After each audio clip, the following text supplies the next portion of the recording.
বক্তব্য রাখার জন্য সনির্বন্ধ অনুরোধ জানাচ্ছি।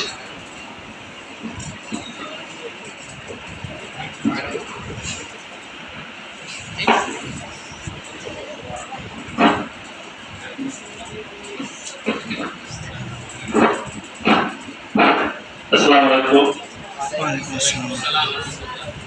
আজকের এই ঈদে মিলাদুন নবী উপলক্ষে দোয়া ও হামলাত অনুষ্ঠানে অত্র মাদ্রাসার সম্মানিত প্রিন্সিপাল সাহেব, সহকারী প্রিন্সিপাল সাহেব এবং অত্র মাদ্রাসার সকল শিক্ষকবৃন্দ এবং সামনে উপস্থিত এই মাদ্রাসার ছাত্র ও ছাত্রীবৃন্দ, সবাইকে আমি আবারও সালাম দিচ্ছি। আসসালামু আলাইকুম।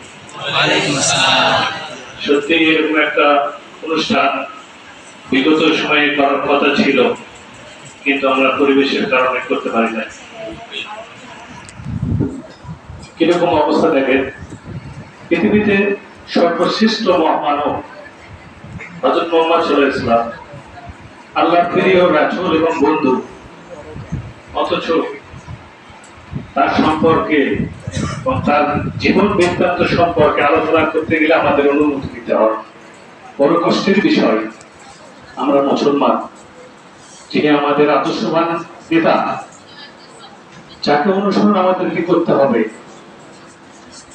আল্লাহ তাআলা হযরত মুহাম্মদ সাল্লাল্লাহু আলাইহি ওয়াসাল্লামকে কখন পৃথিবীতে প্রেরণ করলেন? সেই যুগে ছিল অন্ধকার যুগ।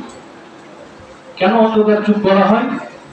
ওই সময় কোন ছেলেখেলা ছিল না, হত্যা, রাহাজানি, খুন, ব্যভিচার থেকে শুরু করে যাবতীয় কাজকর্ম চলছে। সেই যুগটা ছিল অন্ধকারের যুগ।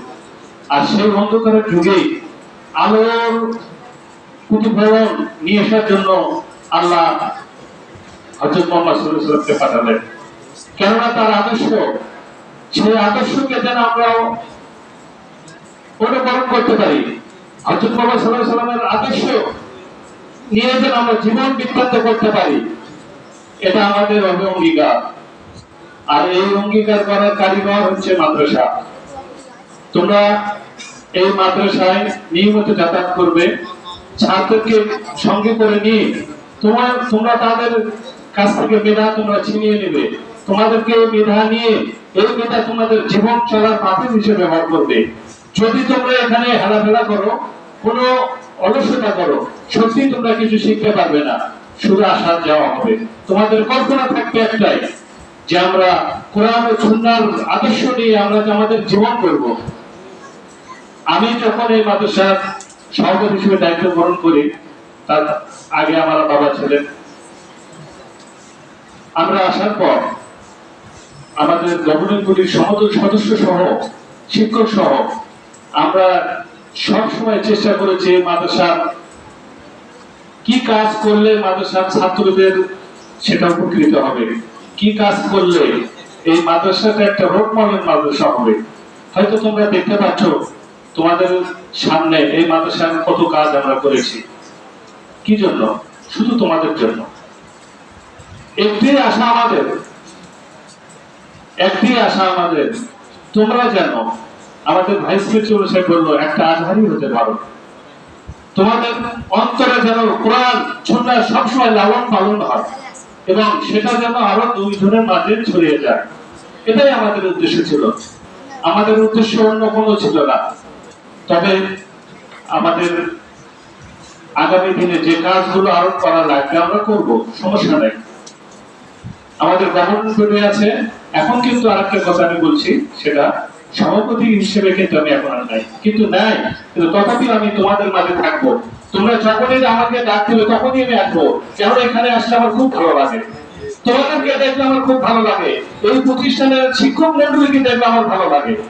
আমার যখনই ডাকবে, যে অবস্থায় ডাকবে, আমি চেষ্টা করবো এখানে আসার জন্য। এবং তথাপিও যদিও সরকারি ভাবে শুধু গভর্নিং বডির সভাপতিকে অপসারণ করা হয়েছে, কিন্তু কমিটি ঠিক আছে। কিন্তু আমরা ওই হিসেবে না, আমরা চাই এই মাদ্রাসার উন্নয়ন। আমরা চাই এই মাদ্রাসায় কি করলে আগামী দিনগুলো আরো ভালো চলবে, আমরা সেটাই করব। গতকাল প্রিন্সিপাল মহোদয় আমাকে বললো যে আমাদের সাউন্ড বক্স নাই, আমি বললাম কিনে নিয়ে আসেন,